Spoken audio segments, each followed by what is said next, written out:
हर हर महादेव। शिव पुराण रुद्र संहिता तृतीय खंड 321वें अध्याय। हर हर महादेव। हे भक्तजनों, अब मैं सुनाती हूँ आपको 321वें अध्याय का पावन प्रसंग। अध्याय 320वें में आपने सुना देवताओं ने विवाह हेतु सभी सामग्री जुटाई, मंगलाचार्य आरंभ हुए और मंगल पत्रिका भेजी गई। अब 321वें में अध्याय में विवाह का महोत्सव अपने चरम पर पहुंचता है। मंडप की सजावट हिमालय की नगरी में स्वर्ण और रत्नों से सुसज्जित एक विशाल मंडप बनाया गया। उस मंडप के खंभे मणियों से चमक रहे थे। फूलों की मालाएं चारों ओर झूल रही थी और मंद मंद फूलों की सुगंध से सारा वातावरण पवित्र हो रहा था। चारों दिशाओं में कलश रखे हुए थे। आम्र पल्लव और केले के स्तंभों से मंडप की शोभा और भी दिव्य हो उठी, जैसे स्वयं इंद्र पूरी ही पृथ्वी पर उतर आई हो। देवताओं का आगमन। अब देवलोक से इंद्र अपने समस्त देवगणों सहित वहां पहुंचे। ऋषि मुनि सिद्ध गंधर्व यक्ष और अप्सराएं सब अपने अपने दल के साथ हिमालय की नगरी में उतरे।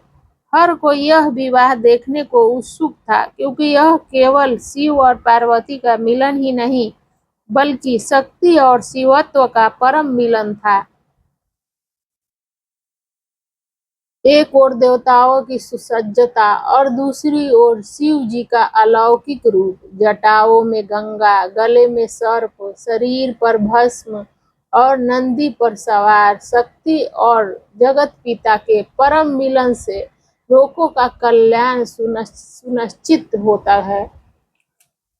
भगवान विष्णु बोले, शरणागत वत्सल देव देव महादेव प्रभु, आप अपने भक्त जनों का कार्य सिद्ध करने वाले हैं, अतः मेरा एक निवेदन सुनिए। कल्याणकारी शंभो, आप गृहस्थ सूत्रोक्त विधि के अनुसार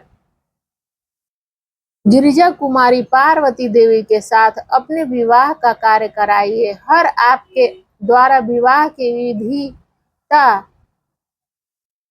संपादन होने पर वही लोक में सर्वत्र विख्यात हो जाएगी। अतः नाथ, आप कुल धर्म के अनुसार प्रेम पूर्वक मंडप स्थान पर और नंदी मुख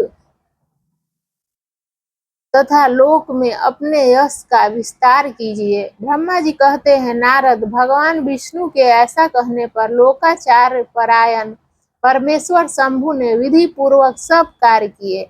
उन्होंने सारा अभ्युदयिक कार्य कराने के लिए मुझको ही अधिकार दे दिया। अतः वहां मुनियों को साध ले मैंने आदर और प्रसन्नता के साथ वह सब कार्य संपन्न किया।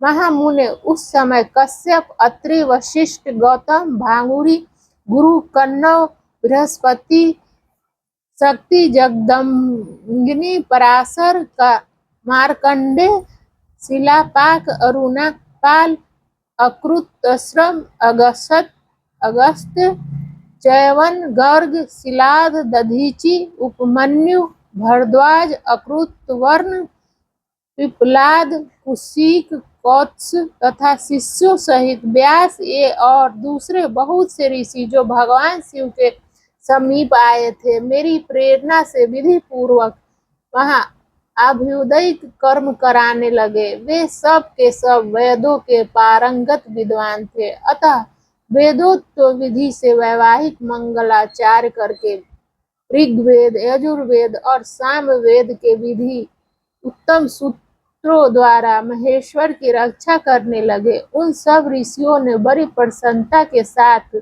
बहुत से मंगला कार्य कराए। मेरी और शंभु की प्रेरणा से उन्होंने विघ्नों की शांति के लिए प्रीति पूर्वक ग्रहों का और समस्त मंडलवर्ती देवताओं का पूजन किया।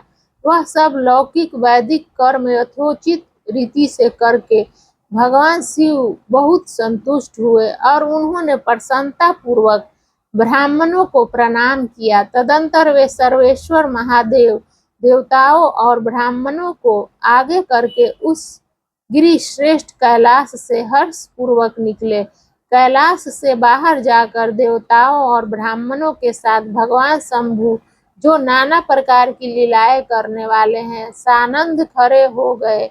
उस समय वहां महेश्वर के संतोष के लिए देवता आदि ने मिलकर बहुत बड़ा उत्सव मनाया। बाजे बजे तथा गान और नृत्य हुए।